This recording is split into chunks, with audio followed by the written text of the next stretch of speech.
40 ans. J'ai démarré Caméléon, j'avais 18 ans. C'est-à-dire que je suis partie aux Philippines très jeune. J'étais étudiante, pas du tout avec le projet de créer une association, mais plus de découvrir un pays et une culture. J'ai été envoyée aux Philippines par hasard. C'est une association humanitaire française, une petite association, m'a envoyée là-bas parce qu'il y avait des besoins, un chantier de construction.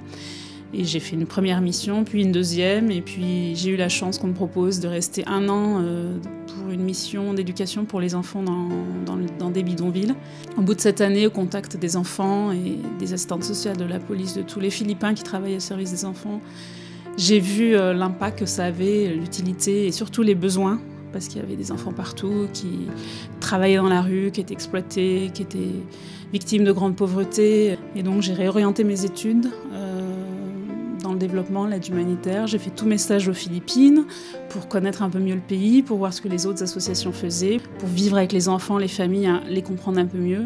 Et j'ai créé l'association parce qu'il y avait des besoins, parce que les Philippins me l'avaient demandé et parce que bien sûr je trouvais utile de faire ce que j'ai fait à cette époque et encore maintenant. Les missions de l'association, avant tout, on leur vient en aide suite à une demande des services sociaux. Ce sont des jeunes filles qui ont entre 5 et 16 ans, qui sont toutes victimes d'abus sexuels et principalement des cas d'inceste.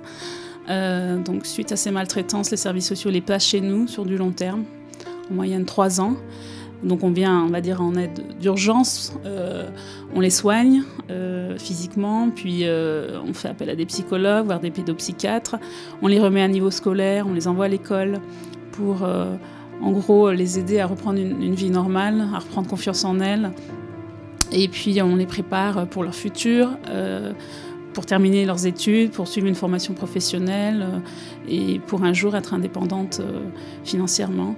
Et en parallèle, ce qui est très important, c'est qu'on suit les familles aussi, parce que ça ne sert à rien de préparer l'enfant sans préparer son environnement, sa famille, sa communauté. Depuis 15 ans, je suis fière de ce qu'on a pu accomplir, parce qu'on est parti de rien. Il n'y avait pas de bâtiment, pas de salariés. Là, on a 35 salariés philippins. Pour moi, c'est ma grande fierté, même si c'est très compliqué.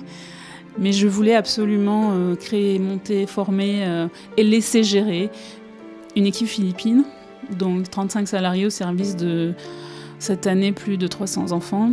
Et puis je suis fière du parcours des jeunes filles qui commencent à terminer leurs études, à travailler, même si on a des cas d'échec, bien sûr. Actuellement, on a 2 maisons d'accueil avec une capacité chacune de 25 filles, donc 50 filles.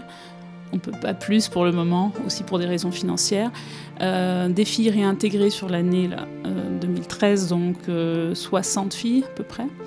Donc c'est des filles qui ont passé 3 ans dans les maisons d'accueil, puis qui sont réintégrées, qui sont à l'école et dans leur famille, ou dans des chambres d'étudiantes, ou dans un dortoir qu'on a aussi pour les étudiantes à Iloilo, vers les universités.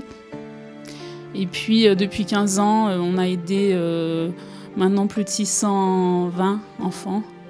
Jeunes filles victimes d'abus sexuels, mais aussi, parce qu'on a un autre programme important de parrainage scolaire pour les enfants, garçons et filles, dans les communautés rurales qui sont autour des centres d'accueil. Je me demande pourquoi je suis encore là-bas, parce que c'est difficile, parce qu'on est menacé, même moi, parfois, de mort, parce qu'on dérange, on met des gens en prison, on parle de choses qui restent tabous, donc les filles sont menacées, moi aussi. Mais quand je vois les filles sourire, aller au bout, elles, avoir la force d'aller au bout de leur procès, qui dure entre 3 et 10 ans, les procès, d'être confrontées à leurs agresseurs constamment, de devoir reparler en détail de ce qu'elles ont vécu. Ça, c'est des choses très fortes qui, moi, me disent que je peux pas moi, arrêter. Mon engagement, j'ai au moins la sensation d'être utile. C'est beaucoup de travail et de sacrifice, mais je sais que ça sert à quelque chose, parce que ne serait-ce que sauver une vie, c'est beaucoup.